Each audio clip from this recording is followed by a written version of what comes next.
I can see in 5 years where a mixture of AI and geolocation on your phone, if anywhere you go, anything can be for sale. And it's just a mindset change.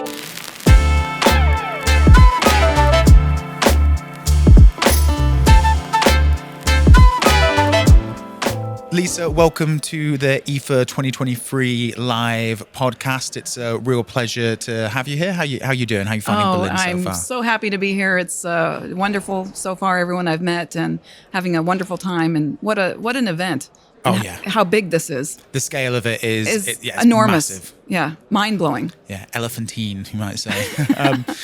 So for our listeners, watchers, can you give us a little background on what it is you do and your history and all that? Well, my history and what it is I do now.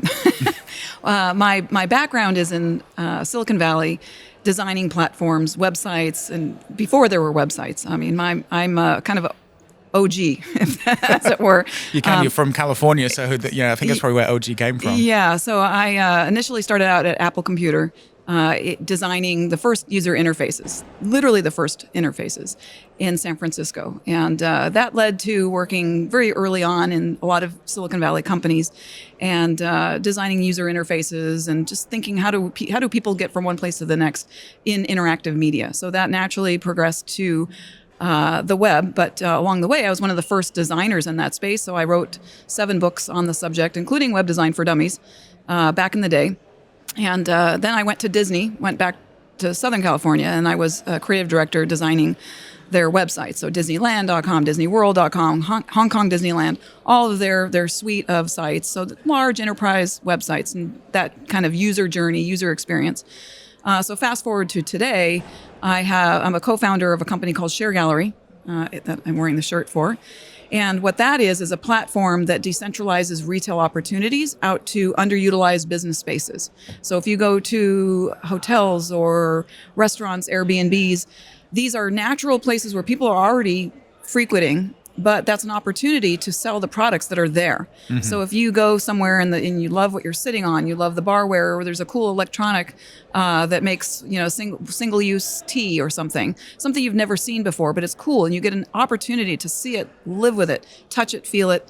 You're like, I want to take that home with me. So you just use your phone, add to cart, done, and then that Airbnb gets a cut of the sale as an incentive, just to be essentially a retail shop. But the item never leaves the store. People aren't picking up, they're not walking away a nice with kettle, putting it in their bag and leaving the Airbnb. It becomes like a sales sample, if you will, right? So the Airbnb owner can recoup their investment in that item, potentially in 3 sales from the customer saying, I like this thing, I want to buy it for myself. Then the order gets funneled to the vendor and they do the drop ship, done. So that's what I'm doing now. I designed the platform and the system. We raised some money to build that. Funny, my background being UX, the UX of it is not ideal because a lot of the money went into just building the technology and the platform to actually facilitate that kind of distributed retail model. So now that we are there, the UX it's relatively easy for me to do the icing on the cake, as it were. So I think that's a great, it's a very interesting evolution of online retail, right? It's really taking that next step where you're seeing something and able to buy it and connect with online. But I'm really intrigued to kind of hear your view and history and all the experience of how kind of online retail has changed. So what's kind of the state of the market today up until, the point of ShareGallery? Right. Well, online, there's very limited things that you can do. I mean, a lot of people originate their buying process online because they can research the product, they can see the reviews, they can see videos a lot of times. But that's really it. That's the limit of their ability to experience that product. So I think there's a lot of need to have that duality of the online and the offline experience. Well, the offline experience is traditional retail stores, big box stores, less so, maybe smaller, more intimate experiential stores like the Apple Store are becoming more of a trend. But there's still a need to touch and feel and see products in the real world to make that part of that informed purchase decision.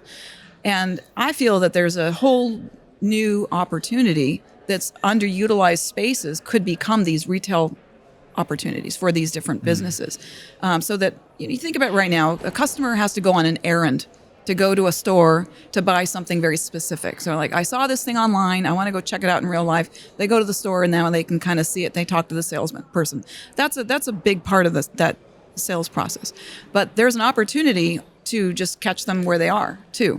Maybe there's new products that they've never seen before, never even thought existed. So there's an opportunity for new vendors, new startup companies to get awareness by putting their things in these Airbnbs or restaurants.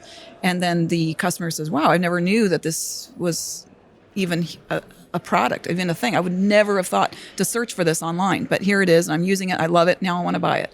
So I think that creates a new distribution channel for emerging brands that are struggling to find different vendors or I should say retailers to carry their items. It's a different channel for them. Yeah, it's more kind of, I guess you'd refer to it as like Etsy-fied, or it's more intimate. Yeah, precisely. It's more on that homespun way, and it doesn't need to, from my knowledge of, trying to get something into, say, massive hotels is very, very tough at points. It is, or, yeah. Any sort of retail stores, very hard to break down that barrier. And this is a way that you could almost do more human-to-human marketing as opposed to corporation to... Right. And you think of the Airbnb owner, 15 years ago, normal people were not super hosts. And today, Airbnb has turned those normal people into super hosts. So there's an opportunity for these everyday people to become super retailers or super curators.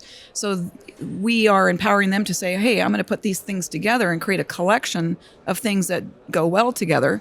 And then that kind of takes the guesswork out of what works. So the customer would say, wow, I love that chair, but that desk goes with it, or that art piece goes with it too. I'll take all three. Right. And what's the connection to kind of interior designers? Is there a route of getting this sort of product in front of people who might be dressing those sorts of locations? Yeah. In fact, the platform that we built allows people to curate almost like a shoppable Pinterest board. So you can kind of pull all these different items together into your own collection, give it a brand, give it a theme. Let's say you're a fitness influencer online. You have 500,000 followers on TikTok and Twitter combined, and you're known for your fitness advice, whatever it is. So you pull these products together that might create that lifestyle. There's food products, there's electronics, there's whatever it is that kind of go to that, speak to that demographic that you cater to. And you put that board together, you send them the link and say, hey, here's my favorite workout products and food items and everything else. And then their followers can then shop from just the board, from online. So it doesn't have to be limited to an in-person experience. So not only is the Airbnb owner maybe curating physical items to put in their space that people can then shop from and use those as shoppable samples, but anybody can put together a curated board, share it with their audience, and then that audience can shop from the board. And the same percentage is shared with that whoever put the curation together. Are there any other kind of retail technologies, outside of ShareGallery that are exciting you as, a consumer? Have you seen anything else that really makes you think, wow, that is a fascinating use of tech? That's a...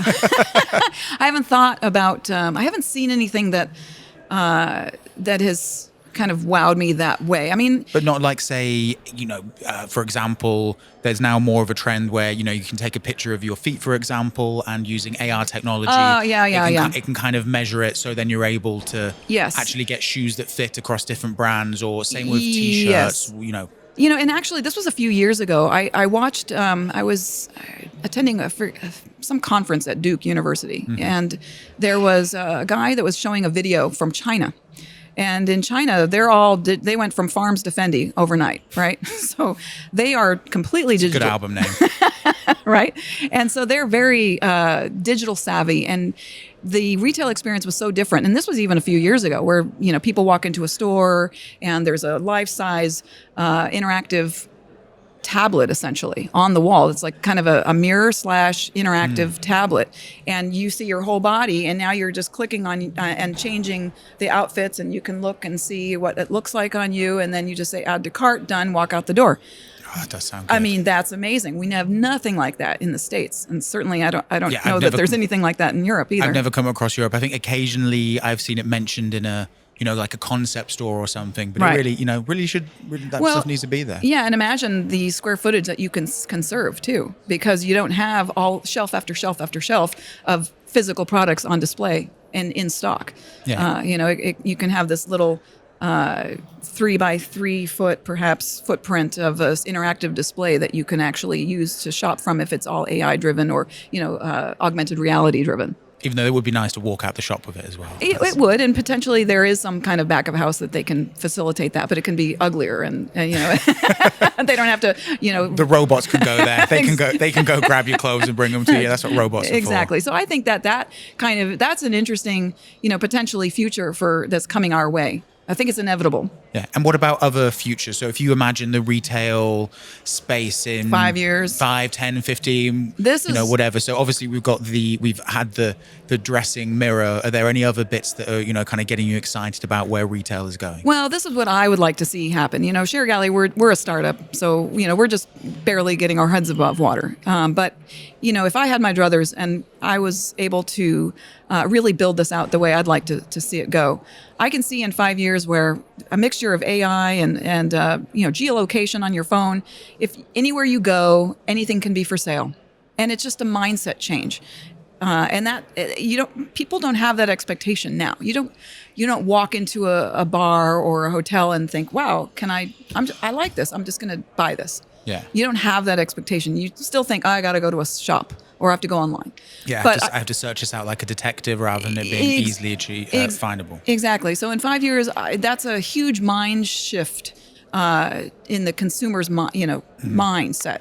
So, 15 years ago, you would have never thought to stay in a stranger's house for Airbnb. But here we are with Airbnb. Most people. Right. Yeah. That you would say crazy talk. Imagine, same thing with Uber and Lyft. I would never get into some stranger's car to take me to the airport. But here we are, and that's the most incredible thing ever. So that convenience of just being able to buy what you see wherever you go, and then if you could have product recognition, because right now we're using QR codes, and that's the silver lining for COVID is everyone knows how to use a QR code now, which wasn't the case. No, they were forgotten technology. Oh God, no! In 2020, when I remember very clearly, I was at a trade show in March, and it was right when COVID was hitting, and I used QR codes in the booth for all the products. And nobody scanned them. Not one person scanned the QR codes to get information. No, it was like a dead technology. Absolutely. People had thought QR codes had failed. Exactly. And then here we are with, fast forward a few years, and now it's a standard practice to have kind of contactless checkout, self-checkout, that convenience with your phone. So that's kind of a nice, ripe setting for us. But I want to get past that. Mm-hmm. I would love to have AI product record, 3D product recognition, so that I could just aim my phone at, something. I'm like, oh, what is that? That little cool little hand, cool little hand thing, and just, point my phone at it, and then the phone recognizes, that what the product is, that it belongs to this vendor. So, and then I say add to cart, and then the vendor gets paid. And it arrives next day. And then the vendor didn't have to do, the venue, I should say. Let's say this is a cafe or something. They don't have to do anything. No staff involved. They could be sitting home at the beach, collecting paychecks. Oh, that sounds like a future I want to live in. Exactly. Just going around getting all the swaggiest clothes. God, I just can't believe I said swaggiest. How old am I? But yeah, it sounds like a really wonderful future. And one, I can't wait to come along. So Lisa, thank you very much for joining us. Well, thank you. Hope you enjoy the rest of your EVA time, and it was an absolute pleasure talking to you. You as well. Thank you. We'll catch you soon.